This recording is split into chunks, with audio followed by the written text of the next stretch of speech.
From Julio Cruz and Gaylord Perry to Alvin Davis and Harold Reynolds to father and son back to back bombs. From Junior J, Joey, and Edgar with Randy, A-Rod, Dan, and the Sheriff to Ichiro Moyer and Mikey C to King Felix, Kyle Cruz, and Cano to the present with Julio, Gilbert, Kirby, and Cal. I don't believe it. It just continues. My, oh my, it's another sports podcast.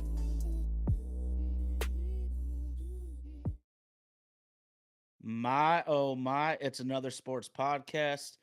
And my, oh my, the baseball season is coming down the home stretch. Our beloved Mariners are fighting tooth and nail, a major losing streak in the middle of this thing since we hired Dan. But 18 games left, 3.5 out in the wild card, 4.5 to 5.5, depending on how Houston finishes Sunday night. So the Mariners are going to need a lot of luck, a lot of great baseball being played. And of course, y'all know NFL started this week, and that's captivated most of the sports world in this country.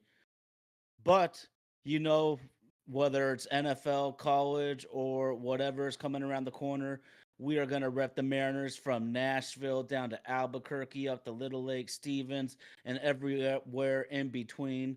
Got to give a huge shout out to Indy, the super producer, rocking the ones and twos out in Nashville. Him and his wonderful fiance Darby holding it down. Vaden Podcast Services. Vaden Podcast Services, thank you so much. Got to give a huge shout out to all the homies from the live chat. We love the fire, the knowledge, the jokes. Y'all are a giant part of this show, so keep coming in. We love each and every one of you. But of course, you never know where this guy's going to be. He is the glue of the group, coming in from wherever truck stop he has to make it happen from. RG, slamming tracks like quarterback sacks from LT. What's going on, bro? And the home of your favorite basketball team, the Oklahoma City Thunder. It's time to go to work. Let's go. Well, you're in my least favorite city, even though I've never stepped foot in that state. But y'all know how it is. If you've had a team that you loved move, it's a little piece of you that you can't get back. But the Mariners under Dan Wilson is basically the team we've seen the whole season. They are extremely mediocre, but after a 4-2 start under Dan, I thought we were about to completely fall apart because about a week ago we were on a 4-game losing streak, but we bounced back on the road trip here to start September with a 4-1 finish, closing out with some thunderous outings from the offense here and there. Even though we left your boy Logan Gilbert high and dry, that's not a surprise or anything new. But RG, talk to me about 18 games left. Do we even have a chance? And 2 weeks in plus to the Dan Wilson regime, what do you think so far? For those of you who have been fans of the Mariners for a very long time, you already know how this story goes. Over the next 18 games, we're going to get close. We're going to get extremely close. We may even chase down or tie Houston. Just the baseball gods have this unforgiving way of dangling that carrot in front of us. And over the course of our history, it just really hasn't worked out. Can we make the playoffs? Sure, we can. Sure, we can. We have a talented team. The talent's not the issue. It's been getting consistent performances that we haven't had since the middle of June. My take with the team under Dan is, like you said, we're the same old team. Dan wasn't going to add any magic. Dan was just going to be a new voice. It does appear that Edgar has had a major effect on the way that the guys hit, but still, they haven't rewarded him with 6 days of said effort. It's here and few in between.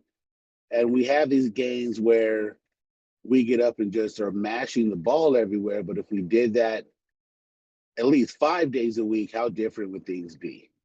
It's really going to get interesting. I've been saying it for weeks now. Buckle up your seatbelt. It's going to be a bumpy ride, but it's an exciting ride. I mean, how can you not like where we're at? The news also came down this week that Justin and Jerry are going to retain their jobs in what was not the shock of the year. And to me, I think that that's where the overlying problem is.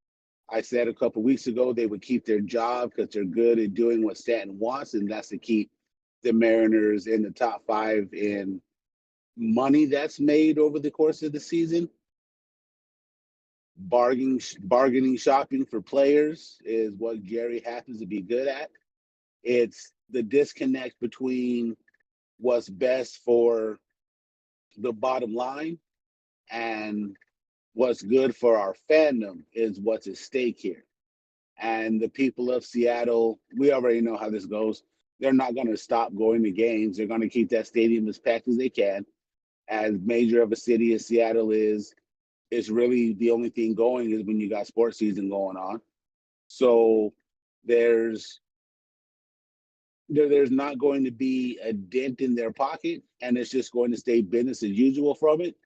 But for those of us who have suffered and want to see our team have a chance to grab the brass ring and to see them make the moves and spend the money, we now know for the foreseeable future that's not going to happen. So it's been the best of both worlds if you're a fan. If you believe in that take, then you're like me, and you thought when the rubber met the road, shit would happen, but it's just going to be business as usual. But the team is doing their job trying to stay alive in this pivotal race. Yeah, you said it, man. You gave me a lot of food to think on right there, bro. But consistency is key, though. You're so right because even though on paper the numbers look really good, I feel, at least from my eye, I've seen better at bats. Julio Rodriguez, in particular, it feels like he has his hands way more in a ready hitting position compared to his stance and bat an approach where it almost looked like he was kind of like Julio Franco, holding the bat way over his head. He's got the bat much more in a vertical position behind his ears, and the key is for him to swing at balls and strikes. In the last 2 weeks, Julio struck out 10 times and walked 8 times. If you look at his stats across the season, his strikeout to walk ratio has basically been abysmal. There's no way around it. So Edgar's had a huge effect on Julio, I can see already, and we're at 5.3 runs per game. We know if we scored 5.3 a game over 162, this would be a playoff team, but that's not the case. And RG, like, when you said consistency, it immediately thought game two at St. Louis. We scored 0 runs. Logan is absolutely nails through what, 7 2/3, gives up a 2 run bomb at the end of the game. I can't be mad on Logan. He's what, through 8 innings, 2 runs. That's a fantastic start. He had one bad fucking pitch the whole game, but we score 0 runs, and that's sandwiched in between a 16 run outing at Oakland and a 10 run outing on Sunday while most of us were watching football or you were on the road. So it's tough to try to find consistency with 18 games left. You're the one that says it, that this team likes to try to catch lightning in a bottle, RG, and that's exactly what we're going to need because we need a somewhat magical run in this next few weeks here. San Diego for 2, Texas for 4, Houston for 3. So it's going to be a very interesting homestand for those of you who live in the Pacific Northwest in the Seattle area. You can get out by all means. Go support the team. They can definitely use your energy. It's interesting. It's fun to be a part of things like this. It's just frustrating to know that this season isn't going to bring the change that we want. And maybe I'm the selfish fan and wanting them to actually go out and spend big money to get one of these big time performers in. There were a bunch of people saying, "Oh, well, we shouldn't go after Juan Soto. Juan Soto's killing it right now. We shouldn't have. Yeah. We didn't have $700 million to give Ohtani. That dude's about to go 50-50 this year. There we shouldn't have given up. We should have at least given Teoscar a qualifying offer. But to just let that dude walk and to see what he's done for the Dodgers, But then he also has come out and said that he didn't like hitting in T-Mobile Park. That the batter's eye or the crookedness of the dimensions or whatever just made it difficult for him. We're always chasing it down. We're always chasing it down. And this year, we had a chance to front run, and it would have made the infamous press conference, it would have made that man look like a genius. Then the 19th of June happened. So instead of harping on what could have been, we'll just focus on what we got going now. I absolutely love Logan Gilbert. I've been screaming even before we got Castillo that I thought that Logan had earned the right to be the ace of the staff. And really, our offense is going to cost him a Cy Young this year. But other than that, man, that dude is nails. Indy put up a stat earlier this week about Bryce Miller. That dude's been getting it. Wu is slowly becoming my second favorite pitcher on the team.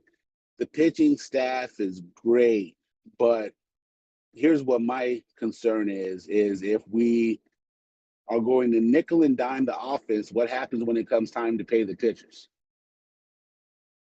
Do we take the Billy Beane approach and once they become overpriced, we let them go? Or do we try to hold that glue together and they still try to Walmart bargain shop for us to get an offense that can keep and actually maintain a lead throughout the course of the year? Well, that's tough. That's tough because everybody knows that if I looked at Jerry Dipoto as a whole, I think he's done a good job. He has clear weaknesses, he has clear blind spots, but part of that is the restraints of the team budget. I mean, Juan Soto could have been had by any team in baseball in terms of the prospect and players that the Yankees traded to get him. Now the Padres on the Nationals trade, they gave it the Brinks truck. We know that. But you can't pay 30 million. You can't pay 30 million for a guy that is a true legitimate difference maker. That's what frustrates me. But at the same time, man, I got to put some blame on Jerry though because we have what about 24 to 26 million dollars per year in both Mitches. Both those dudes will be back next year and I'm almost positive Haniger will have a raise. That man will be insane not to take a $16 million player option next year because he will never see that kind of money again in his lifetime. So I ain't even going to hate. I know fans are going to get critical on Bleacher, critical on Facebook, and all that other shit, RG. But both you and me are realists, though. I ain't going to blame a man for wanting to take $16 million when this is your last chance to cash in a You lucrative would. business. You got to do it. You would. For all the people bitching and complaining, you absolutely would. You take Oh, it for hell yeah. less. Yeah. So, I mean, it stinks, but that's the situation we're in. I just want to piggyback a little bit on your excellent point on Logan Gilbert, your boy LG, the OG man, because he has been cost a Cy Young opportunity this year because he's tied for first in quality starts. He's third in innings pitched. He's first in whip, and he's 10th in ERA. And these are all major league rankings, not AL. These are MLB rankings. But he has a 7-11 record. That's bullshit, man. And this is why, if you guys see the stats I look up, I don't care about win-loss record because that's a team effort. I look at what are you individually doing as a pitcher, and Logan has done everything he possibly could every fifth day to get this team to the playoffs. I go back and look at Felix's career, and me and you have this conversation off mic a lot about whether or not Felix is a Hall of Famer. And the same stance that I have with Felix is the same stance that unfortunately I foresee for Logan Gilbert. That team effort that is going to be attributed to whether or not he's looked at for these postseason awards is going to hinder what he's going to be able to accomplish. I think is absolutely unfair, but also from an organizational standpoint, even though we've had the shift in between Felix and Logan now, How could you look at two generational, talented, gifted pitchers like that and not try to reward them with two impacts on the offense side of the ball that could definitely help them out every fifth day? It's mind boggling. It absolutely is mind boggling. I love watching Cal mash the ball, um, but it's all or nothing with Cal. Julio's still young. Julio will still get there. You were talking about his bat position earlier, and I got to thinking about listening to baseball coaches when I was growing up. Only two men are able to do the things moving around with the bat up there in the batter's box and get production out of it. That's Juan Franco, and the other one is Gary Sheffield. Other than that, you need to have your hands in a position to be able to take the knob to the ball. Don't let your wrist roll over and make solid contact. But yeah, definitely Edgar's influence has definitely helped. I I don't know if we clarified last week or not that if Dan is going to be retained, if they took the interim off of him, and if they're going to bring back Edgar to be a part of the staff. We'll love to be able to see what those guys can do with the full training session during the spring to work with them instead of trying to compact what should have been happening all year into 3.5 weeks. Mm-hmm.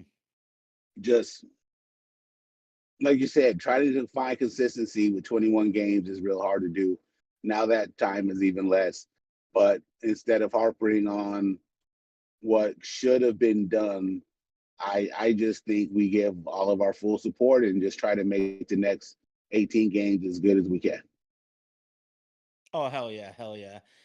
And I hate to just be a participation trophy fan right now, but at the very worst, at least give us the opportunity to feel some tense games down the stretch. Obviously, I want to go to the ALCS. Obviously, I want to go to the World Series. But sports are supposed to be entertainment. They're supposed to distract us from all the bullshit going on in our personal lives, in our professional lives. Politics are a mother, no matter how you look at it right now. So I try not to let my teams get me too pissed off because there's so much other bullshit going on right now.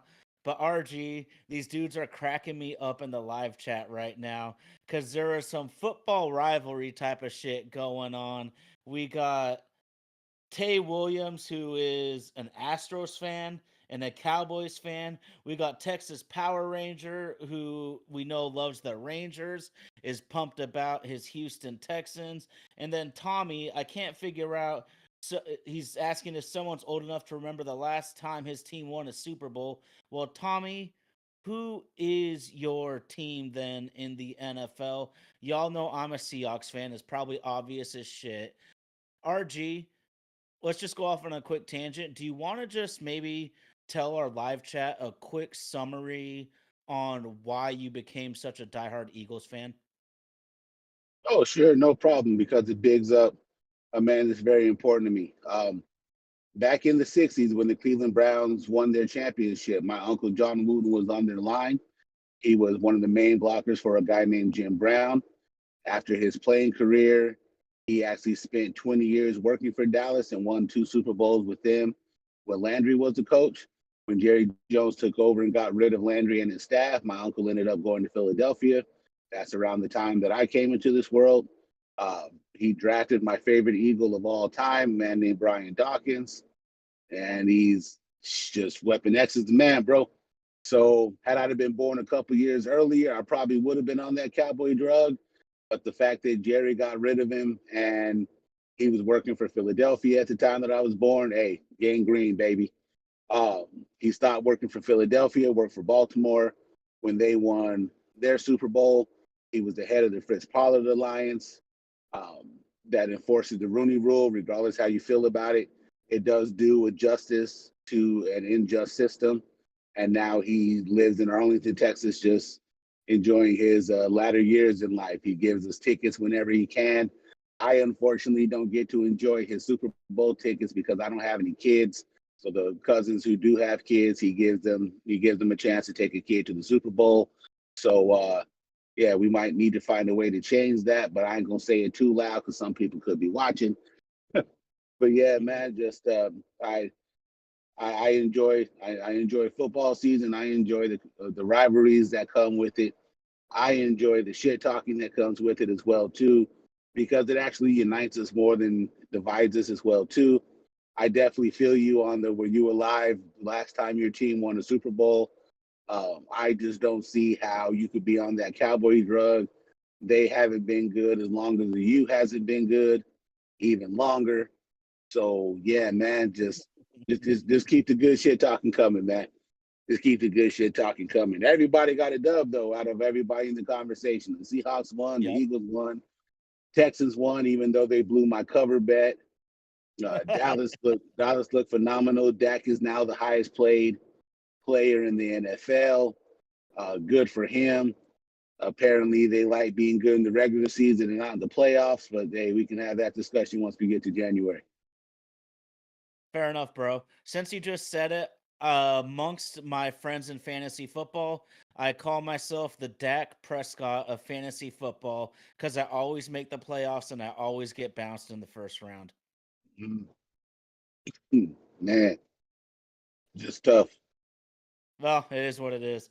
But we got some great compliments for your uncle there, which I think is great. And the shit talking is also here. Tay, the Cowboys fan, saying F the Eagles, y'all gonna flop again. But this is what we're talking about. We love talking that shit to each other. And there is no rivalry between the Seahawks and the Eagles, but my oh my made it such just because we love to banter with each other. And as ugly as our first half was, we had a great second half. And I can't believe our defense just looks like a completely different species out there compared to last year. But we can maybe dive a little bit more into football in a minute, RG. But you know me, I like to write down certain stats. I'm huge on the fundamentals of baseball because that's how I learned the game. That's how I played the game. But I also feel there's a great place for the numbers. And that's why I feel in all sports right now, the programs and organizations that marry the analytics with the fundamentals the best are the teams that are producing the most wins. But you were talking about Teo didn't like the batter's eye, RG, and we know it's played a major effect on the Mariners hitters. But I got to keep it real here because I was hearing whispers. I looked it up early in the season, but T-Mobile Park helps our pitchers tremendously. Logan Gilbert has a 1.47 improvement at home versus road. Kirby 1.16, Castillo 1.03, Bryce Miller a whopping 2.41 ERA difference home and road. Woo is 1.5. So on average with our five best starters, the ERA difference home and road is 1.51 earned runs higher on the road than home. So we definitely need to take the T-Mobile hitting blues and put it into perspective that it's also helping our pitching. I wish we'd have a more balanced team, but at least my boy Keith needs to realize, hey, teams come here and struggle hitting also. Very true. Unless you are Jose Ramirez, Josh Naylor, Luis Robert, well, you can stop me at any time. Uh, yeah, I don't know, man. At least we haven't tried to do any of the crazy shit that Baltimore's done with trying to change the dimension of Camden Yards and pushing left field all the way back to pretty much the harbor front and then raising the fence. Um, I don't know, but then I think about a guy like Nelson Cruz who just showed up and just did his goddamn job. Yeah. Mm, yeah, Well, man. one thing we gotta say though, Nelson Cruz got a different level of power than any dude on this squad. Period. Absolutely, absolutely He's just a better hitter.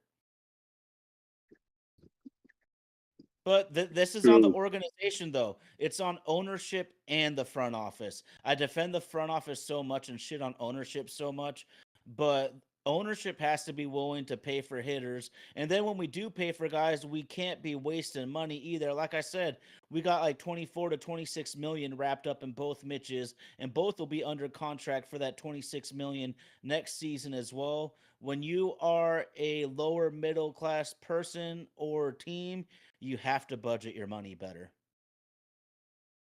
Absolutely. I thought that the Haniger move was trying to right, not giving him the contract after he had his breakout year. And I'm on the fence when I hear the comment that Jerry's good. It's been 9 years and one playoff appearance. And the only person that's really reaped any of the benefits is Stanton. Just, again, that's a completely selfish fan way to take a look at it. But how else am I supposed to take a look at it? I'm Mhm. tired of seeing I'm tired of seeing other teams have these magical runs. I've seen the Diamondbacks play for a World Series more than I've seen the Mariners. I've seen the Marlins play for a World Series more than I've seen the Mariners. I've seen the fucking Washington Nationals play for more World Series than I've seen the Mariners. I've seen the New York Mets play for more World Series than I have the Seattle Mariners. I've seen the Kansas City Royals play for more World Series than I have the Seattle Mariners. So as a jaded fan, I'm allowed to hold you to that metric. Like, yes, you are doing an absolute great job of helping Stan stack his already wealthy pockets. But for a guy who wants to see his team perform in the postseason, you've only gotten me there once. So I can't sit and crown you that you're the best thing we've ever had. You've gotten one playoff appearance since you fucking been here. Well, said like an Eagles fan, and that's kind of why I think you have an interesting perspective because your football fan base holds their team way more accountable than the average Mariners fan, myself included. Dude, being an Eagle football fan is just there's just no substitute for it. Coming up, Dallas had a stranglehold on everything. Then we draft McNabb and everybody boos that guy out of the building. 4 straight NFC championship games with one Super Bowl appearance. That's if that were to happen to the Mariners, that we went to 4 straight ALCSs and only got to one World Series over it, we take that in a fucking heartbeat. Mhm. I would take it in a heartbeat. I sacrifice the moose to the Illuminati right now for that shit. But just when our division just our division all won Super Bowls within years of each other. Dallas winning 2, the Redskins winning 1, the Giants winning 1.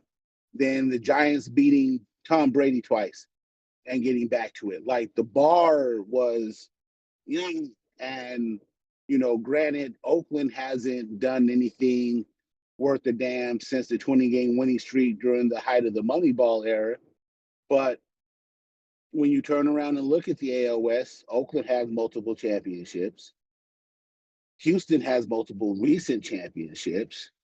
The Rangers now have championships. And even though it was back in 2002, coming off of the year that should have been our year, the Angels even have one. So we are absolutely the have-not stepchild of the AL West. Just get us there. Just do something to get us there. And that's not where the effort is. The effort is in keeping those turnstiles moving, but then you're not willing to invest in better product to put on the field to try to make this version of the fan base happy.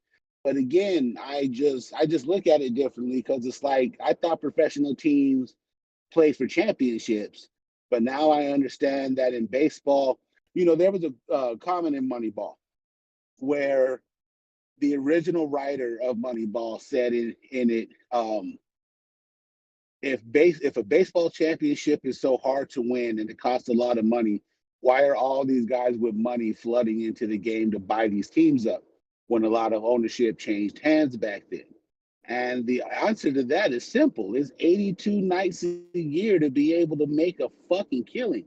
And then you look at the things that are happening now.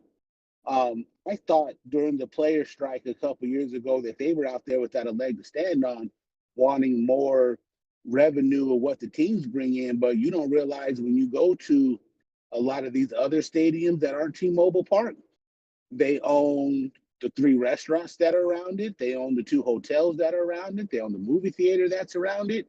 So those guys have now been able to offer that real estate property to find a way to make money 365 days a year. And as a baseball player, you're only paid 162. So baseball owners are killing it in fucking money. Just Stanton's not broke. Stanton's not broke, but also the rich didn't get rich by just going out and doing what we think they should do to be able to make them happy. But it's just frustrating because it's always we have one or the other. When we actually had Cano and Cruz and some of those dudes, our pitching staff wasn't great. The pitching staff started to get better. That's where Jerry put his attention to. Hitters got old. We flipped the script on that. We have an immaculate pitching staff right now, and not the bats to complement it. And the crazy shit about all of that is in the next 18 days, we can absolutely fucking win the division and end up in the playoffs. That's almost fucking scary. It is. It is. It's crazy to think about, and you were kind of just led me down a rabbit hole, RG, that I looked up right now, and I'm almost positive that this number is gross profit, or excuse me, gross revenue. Gross revenue, not profit, but in 2023 alone, the Mariners made $396 million. I'm 99.9% sure this is not profit. This is their gross. But still, if you gross $396 million and you have what 81 home games per year, that's fucking unbelievable. And then let's look at it from a business appreciation. Where is the team appreciated from? In 2016, John Stanton and Chris Larson bought the team for $1.2 billion 8 years ago. Right now, their Mariners valuation is at 2.2 billion. So in 8 years, they have doubled up their money. And doubling up your money is a lot different when it's 1 billion to 2 billion. We're not talking $20 to $40, bro. We're Right? talking doubling up on $1 billion. That's unfreaking believable. And it's honestly kind of making me mad. Why do you getting me to look this shit up? And this is why I struggle to think that we can get a premier elite GM, because they're going to see the numbers behind the scenes and kind of be like, "What the fuck, man? You can't pony up a little more? I mean, you can't. You just raked in 396 million. Give me 30 million for Juan Soto. I ain't asking to increase the budget to Cohen Mets type of range. We're not looking to be the Dodgers or the Yankees, but give us 30 to 50 more and put us at least in the top half." Man, Jerry Dipoto needs to do a better job, but I think the entire organization needs to do better. And hopefully, I have no clue how he's going to be about this Dan Wilson as the manager, but it feels like Scott was a major yes man. I hope Dan is not going to be that way, but I just have no clue how he's going to swing it. At least he's from the school of Lou Pinella. See, and then like I said, I sat next to that guy at the game who, after 29 years as a public relations director with the Mariners, lost his fucking job because they're cutting high payrolls out of the office to be able to keep more of that money in their own goddamn pockets. Couldn't even let the guy stay on one more year to get a retirement. But he said that they told him, hey, at least you got your gold card so you can go to all the stadiums. Well, fucking good is that to still have to go out and live in this world. But Kevin Mather let it slip that they're well aware that they're finagling and fleecing us, and we're just none the wiser. We're going to keep investing money in that goddamn drug. That's the Seattle Mariners. Oh, yeah. We've been hooked for 40 years. We've been hooked for 44 years. However long you've been a fan, we've all been hooked because there ain't no other way. you have to almost have some blind, crazy loyalty to this shit to follow it the way we do. My boy Keith texts me almost every other night saying, when are we gonna stop this, Ty? When are we gonna stop this bullshit, this insanity? But they call fan is short for fanatic, and so we out here yelling, we out here screaming, out here buying swag, buying tickets, buying the most expensive beers that you can find, all because we want to cheer on our dudes. Got some good comments out here, man. Mariners Life for telling you, RG, you are on fire tonight, and Jerry's only put together good teams on paper. Tay Williams is all talking that shit about his Astros. And I say this to every Astros fan, bro. If y'all admit y'all cheated, I'm happy to give y'all the flowers that you are the preeminent team of the era. They have proven it. And then Emmett Brown is back in the house saying that he would be the wolf on Wall Street if he owned a team. I'd like to think I'd be a little bit more of a No. That's not what you want. community. That's not what you want. That's not what you want. Maybe he didn't fully understand how that whole thing worked. Gordon Gecko went to jail. Hey, what you want? That definitely ain't what you want. Yeah, don't get it twisted just because he was snorting cocaine off the asses. Don't get it twisted. That man went to jail, baby. You don't want none of it. You ain't built like that. There you go. Tay saying, fuck it, we cheated, but we would have won without it. Maybe, maybe not. But my thing is, it's the same thing I do with the Patriots. They cheated. They won all those titles. They were a dynasty. I give it to them. The Astros are the preeminent team of this era.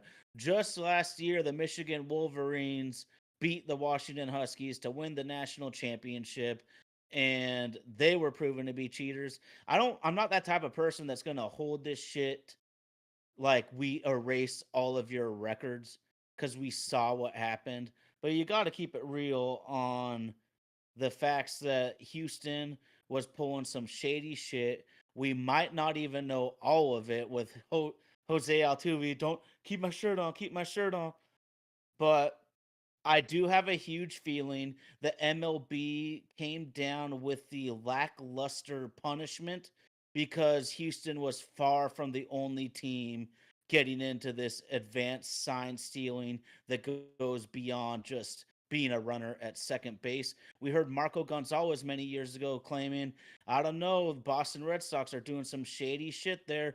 We've heard about the Boston Red Sox and Apple Watches, yet somehow that got completely swept under the carpet. Kind of like Marvin Harrison with shooting some dudes out in Philly car washes and shit. I don't know how some of these stories get swept under the carpet, and some of them are headline news, but that's just how it is. We got Emmett Brown, like I said, back in You the really house. think? I'll even give you another one. You really think that $3 million went missing from Otani's bank account and he knew nothing about it? For real though, for real. I mean, he's rich, but he can't be that rich. I mean, I think every rich person on the planet is an expert at penny pitching. That's how they get to such status.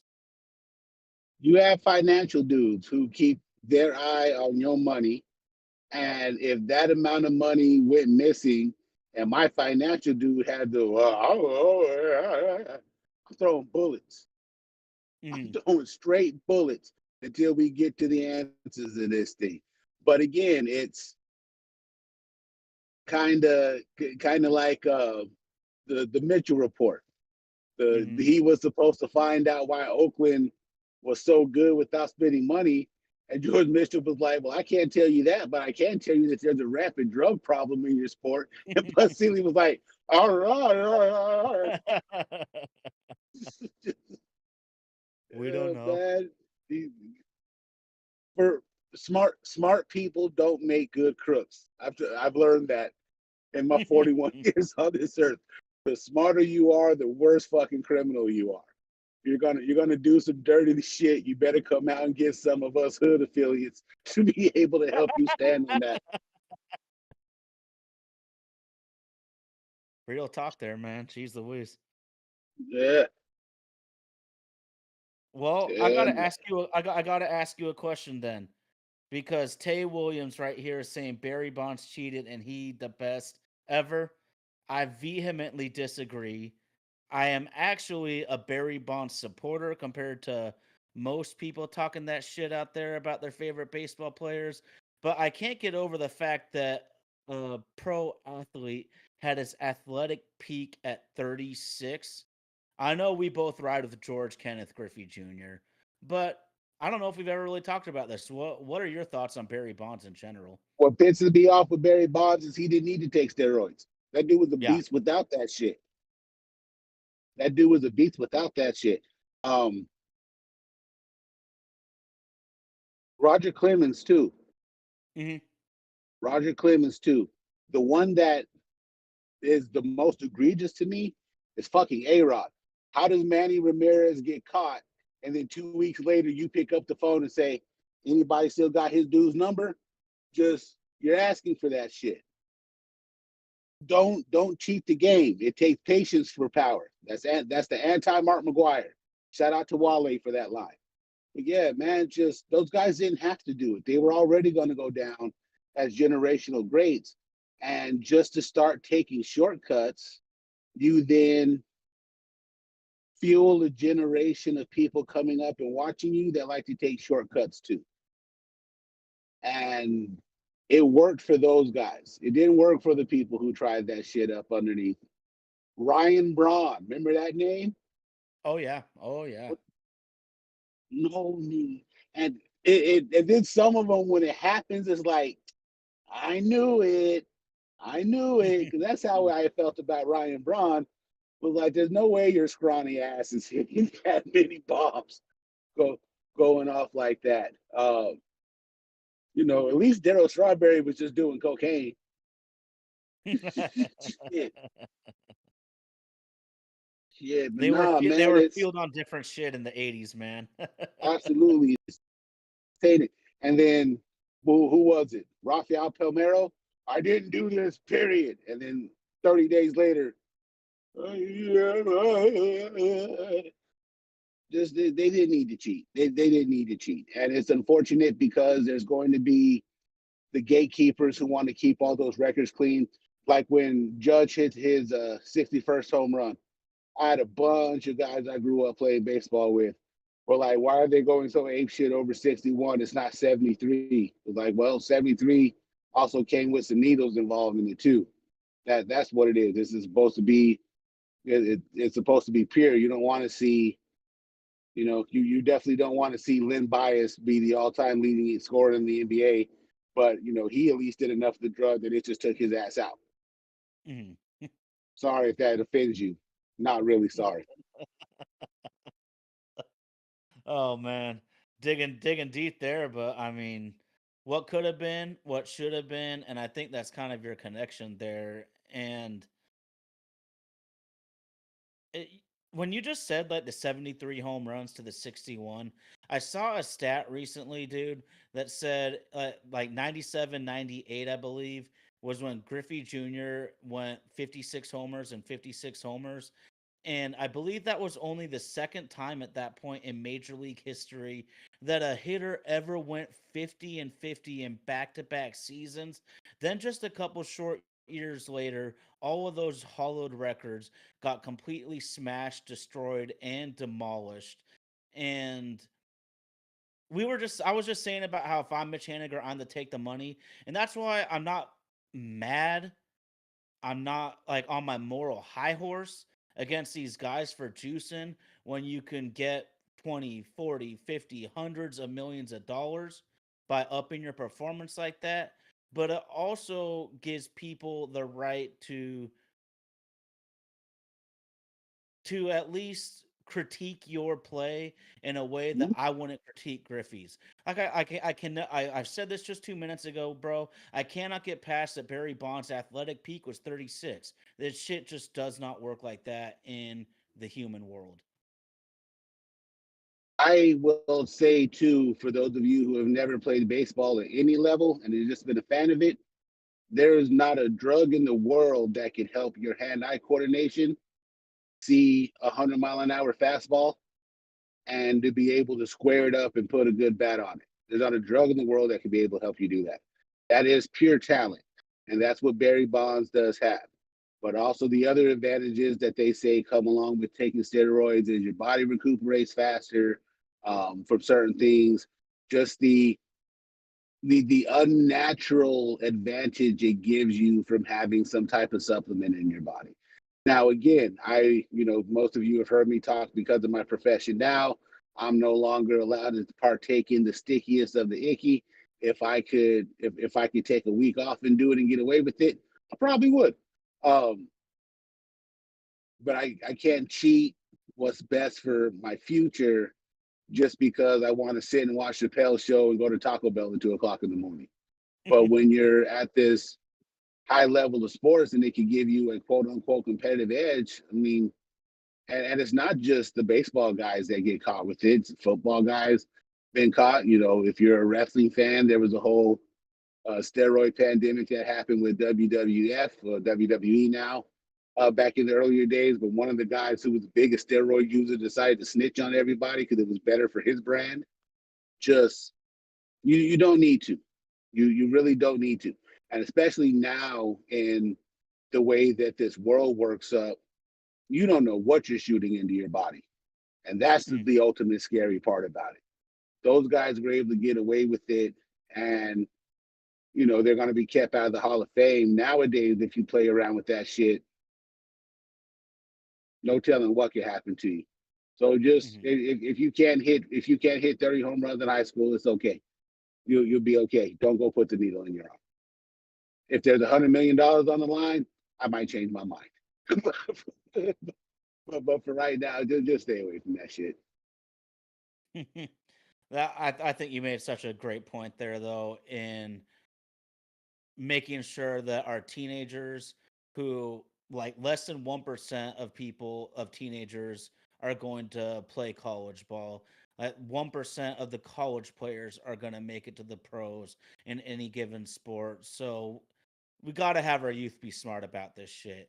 And then I know it's not the 70s or the 80s anymore, but for those that don't might not know, might not remember, this is going to be an age gap sort of thing. But Lyle Azedo, that crazy D lineman for the Raiders when I was a little kid, basically got terminal cancer from all of the steroid use that he was messing with in that time frame. I know that the doctors, the medicine, like it's scientific shit nowadays. They're not just spiking up steroids, man, for the most part. These guys have some serious science behind the shit they're doing nowadays. And that might be why we kind of look at the guys that get popped nowadays like, bro, you're an idiot. You're an idiot, man. Just pay a little bit more money. You can get the most advanced shit on the planet and you're not going to get caught. But I guess that's neither here nor there. Tommy has a really good question, RG, and I'd like to get your answer on it. He just asked simply, so does Henry Aaron really hold the home run record in your opinion? It's an official stat. So all of his home runs counted, unless they come out and say that his home runs don't count. Bonds is the man. Yeah. I look at the numbers. Yeah. The To me, stat was it's made Bonds. official. Is it morally unfortunate? Absolutely, but the stat's the stat. It's been made official. All the truth has already come out, and they haven't once taken it. So Bonds is the man. Plus, and then like I said too, being at Angel Stadium last week and being blessed enough to have the seats that I did with a perfectly good view of the batter's box to their video board in right field, and knowing that in the 2002 World Series, Barry Bonds hit a ball over that video board, it's just fucking amazing. Steroids or not, it's just fucking amazing. Even if you go back and watch the highlights of it, I want to say it's Tim Salmon. They put the camera on the dugout, and he is saying, and he's telling someone that's the farthest ball I've ever seen hit. And like I said, it's just unfortunate because I don't think he needed it. I don't think he needed it. But when desperate times call for desperate measures, and I definitely have done some things in my youth that I'm not proud of for money, but that's something that those guys got to live with. And Fair but enough. don't cry about the Hall of Fame. Don't cry about the Hall of Fame. If you know what you were doing and you took those steps anyway, I think that Barry Bonds and Roger Clemens should both be in the Hall of Fame, but they don't have the right to cry about it. And now that a lot of the old school writers have all passed on, and that vote is becoming more people who are willing to just look at the numbers instead of how they got there, there might be a chance for them to still get in. But don't expect those old school guys to shoot you any bail for that. Hmm. And this is what's kind of disappointing to me. And honestly, RG, I feel it might be a reason in the last 5 to 10 years, I would say. I think we've seen to me some pretty borderline Hall of Famers in Major League Baseball. And I feel that some of the writers are almost forcing in dudes because in their minds there's so many disqualified Hall of Fame talents from that era. Like you just said, Bonds, Clemens. I can add A Rod. I can add Manny Ramirez. Dude, if we looked at Rafael Palmeiro's numbers, I bet if we looked them up right now, we'd all be like, Hall of Fame. And Yeah. so I Very I few think guys with 500 home runs that aren't going to make the Hall of Fame. and I think he might have gotten to 3,000 too. I don't Paul for all I know, Palmero might be the only dude with 503,000 not in the Hall of Fame. Maybe he should have had a little bit of humility when he was at Congress, but that's neither here nor there. These guys thought that they were not going to get caught at any juncture, I guess, but well, we've kind of gone down a rabbit hole here, but this is why I love the live chat. They just kind of ask questions, bring up topics, and me and RG just like to bullshit with the people. My oh my, it's another sports podcast. This is a Mariners centric podcast. We also pay a lot of attention to football. We pay attention to the sports landscape in general. It's been a minute, guys, but we even talked WNBA and women's college hoops for that time period, just because it was really the hottest topic in sports at that moment. So we'll kind of roll with the punches here. But I just want to bounce back, Archie, because every week I like to give the Mariners some flowers for the guys that deserve it. And this dude was honestly really shitty and really struggling for much of the middle third of the season or so. And although he gave up the walk off and took the L a few nights ago in Oakland, Trent Thornton has only surrendered one earned run in his last 10 outings. Good for him. The Mariners have needed it. And hopefully he's turning a corner because he's had 3 different seasons to me. He was excellent to start, he was terrible in the middle, and he's bounced back to be really good lately.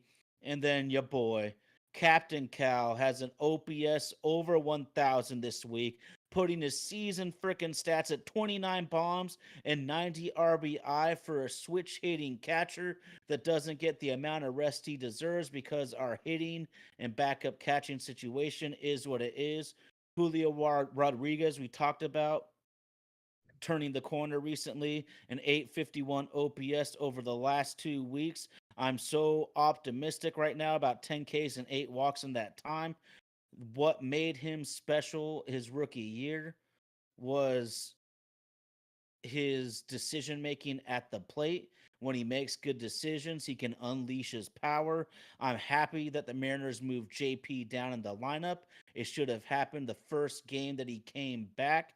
Randy Arozarena, although he was only in the 230s for the week, in the last 2 weeks combined, he's got an 858 OPS, and Luke Raley has Yeah. been raking. He has been raking with an 882 OPS in the last 30 days, 18 home runs on the season. It really sucks, RG, because I feel like this team is turning the corner, but it's most likely going to be too little too late. But there's always next year. And although a whole new season starts, everyone would rather finish any sports season playing well than playing shitty. Again, 18 games left, and we do have 3 against Houston. The Yankees seem to be struggling. It's the games against Texas that probably scare me the most. coming up. Um, there's still a shot. There's still a Yeah. shot. It's a very slim shot, but there is still a shot if they can find a way to play consistent baseball. We could very well be dancing in October. Only time will tell. All it takes is a hot streak. But we can't be playing this mediocre ball like we've done all year. We need a freaking hot streak. But you're right. About 5 games back at Houston, 3.5 back in the wild card, and 18 games left. If we can just make up what basically a game every 5 games, we could be in the dance. And oh man, Emmett Brown saying he traded Julio for Caitlin Clark. I don't know about that, bro. But man, speak to me on this because you follow this league more closely than I do. But to start the WNBA season, it felt like Angel and Caitlin were kind of figuring it out, so to speak. Those two players have been absolutely dominant basically They since they have left. been. They have been. Caitlin has come out on a tear to kind of prove that she should have been on the squad. I still think it was the right decision to keep her off the squad. It's okay to not hand her everything right out the gate just because she was America's darling, and to still keep some things for her to earn, um, and not just roll out the carpet for her. But Indiana Fever have now clinched a playoff spot. She has all but sewn up Rookie of the Year. Let's give a shout out to Angel Reese, who did announce that she did have a season-ending injury that's going to keep her from being able to finish out her rookie year. But she went on her double streak and proved that she does belong in this league as well too. And since we are handing out flowers to great women in sports, let's also recognize Alex Morgan from the U.S. Women's National Soccer Team. She announced her retirement. Tonight was actually her Hmm. last game, and just got an ESPN alert a couple minutes ago that they actually just subbed her out of the game so she can get that standing ovation to end her playing career. A World Cup champion, Olympic gold medalist, one of the best to ever do it. So I'm telling you, man, if it wasn't for the U.S. women's soccer team, USA soccer would just suck completely. Thank God for Yeah. those women for being able to hold it down. Um, I think they're more talented. I think they play a better game, and just let's definitely give AM13 her flowers as she rides off into retirement as well too.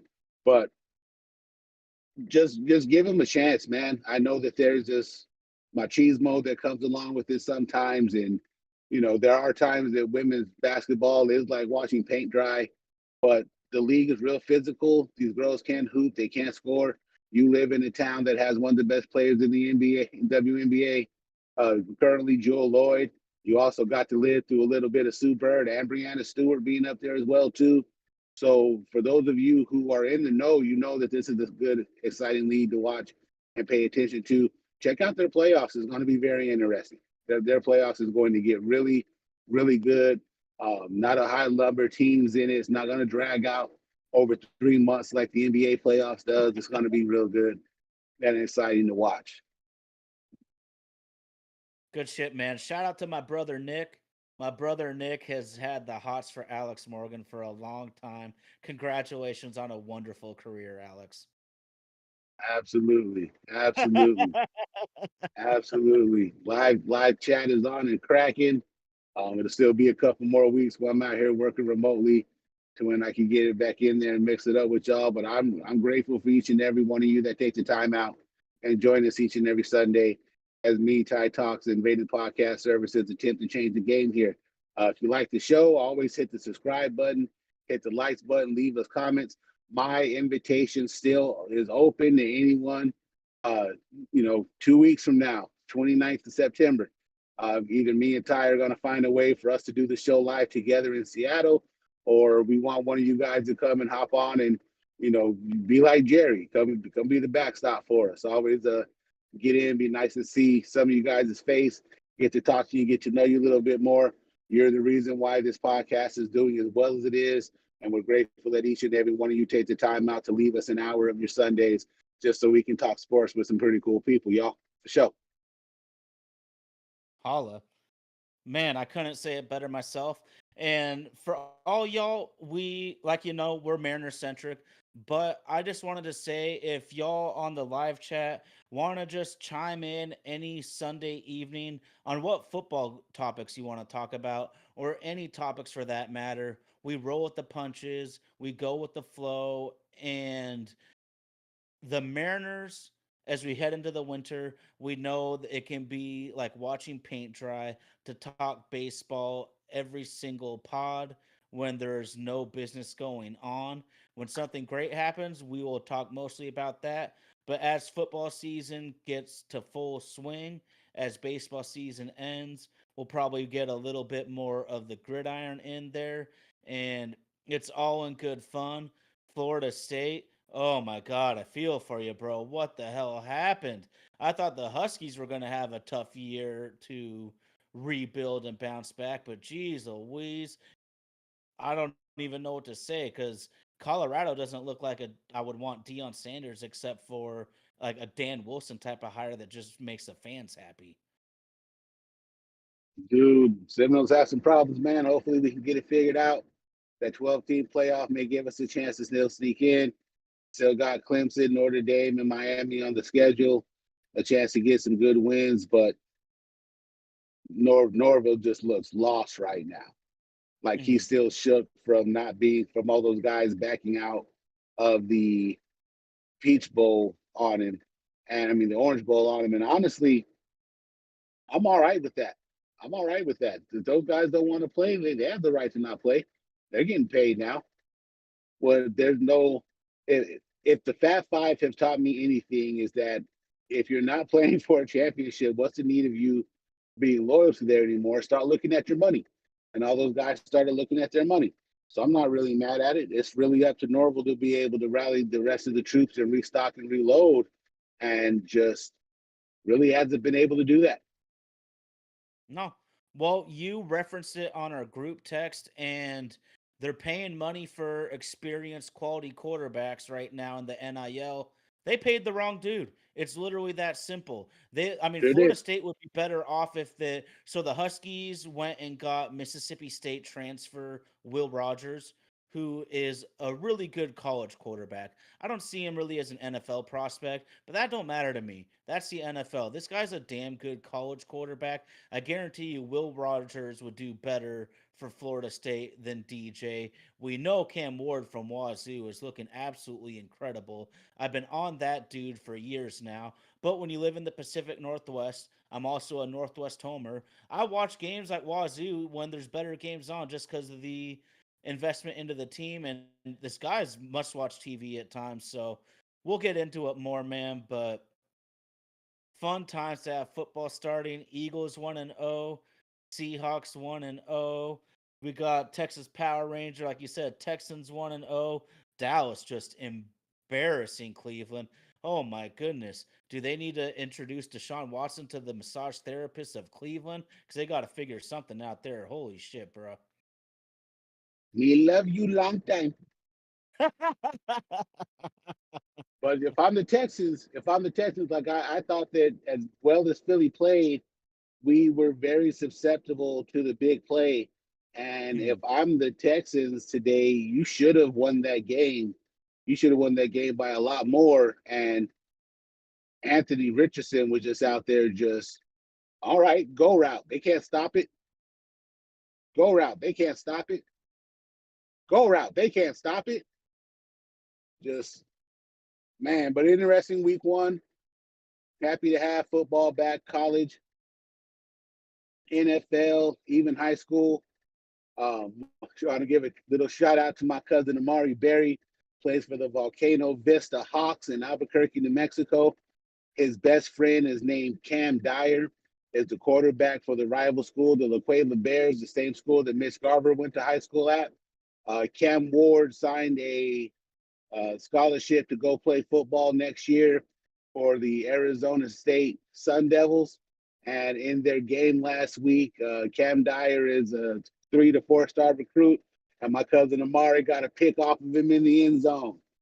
Let's So, go. yeah, shout out to you, Amari, and shout out to all the kids who were out here doing it, who were earning their college scholarships. just playing for the love of the game. Just, there's a lot of distractions going on, a lot of things meant to divide us, but sports has always been a unifying factor that we don't care what you look like. We only care if you can ball.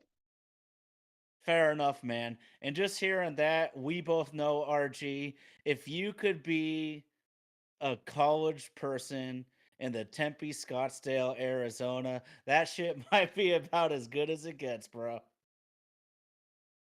Used to be better before they started shutting down some of the hot spots, but even from Albuquerque, that 6-hour drive was not too long to get to Phoenix, and and now it's closed down, so I can go ahead and tell the secret now. The first bar I got into was a 19-year-old. It was called the Owl's Nest, right there on Mill Avenue, right underneath Sun Stadium. It was fantastic. It was fantastic. Oh, I'll tell it like this: it was everything you thought it would be, and more. Yay, yay. My, oh my, there were some pretty ladies in the Tempe Scotts area that evening, and old Scots at that. But good shit, man. Good shit.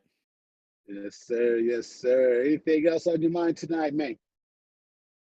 Not a ton, man. You for once we kind of have role reversal where you lifted me up out of my Mariners depression. So that's what friends are for. We got each other when we're down, and I just want to say shout out to the live chat one more time. Who was it? Emmett Brown saying Notre Dame and Michigan took some big time L's. Shout out to my wife Katie, Oh, who's from an Ohio State family. I know RG loves to talk that shit, but boo! we don't give a damn about that state of Michigan or something of that nature. I'm married into that shit. Y'all know I'm Northwest as it gets, but huge shout out to all the live chat. RG, you the Oh, you man got a for prenup. your dedication. You're the man for your dedication to the team, big bro.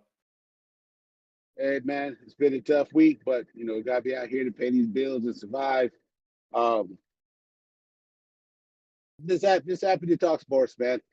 Just a love talking sports. Help wake me up a little bit, but now I got to turn it down because I do got an early start here in a couple hours to try to safely navigate from Oklahoma back to New Mexico so I can get some well-deserved time off. Um, Always a big shout out to Vaden Podcast Services, making us sound like $1,000,000. Be sure to check out our producer's music page on YouTube, Death to Indie. Check out some of his tracks. Let him know what you think. Hit him up if you're in need of any services from Vaden Podcast Services, always making it do what it do. Don't forget to like, subscribe, hit that thumbs up button, and stay through. You got to listen to this whole thing. We can get these numbers, y'all. Listen to this whole thing real quick. Hit that subscribe button, hit that like button. If you like what we do, hey, let us know. If you don't like what we do, piss off and find somebody else to listen to. You can find us. You can find us on our socials at ASP. You can find us on Facebook, YouTube, Twitch, Twitter, Xbox, X, SNXX, Spank Bank, whatever the hell you got there looking for stuff at. Be sure you can try to find us. You can find our content anywhere. This episode is live each and every Sunday. For those of you who can't catch the live, the recording of the podcast does come out between Monday and Tuesday evening, depending Monday night and Tuesday morning, depending on what time zone you live in. You can find the podcast each and every week where you like to get your favorite podcast services from. I prefer Apple. Uh, Subscribe to us, like us, help us out, help the channel grow, tell somebody about us. We will be mixing in more sports as baseball begins to wind down. But right now, we're just true to the blue and hope that the Mariners could do something over these last 18 games. That's the Homie Tide Talks. Shout out to super producer Indy. I'm your man, RG. My oh my, it's another sports podcast. We'll see you next week.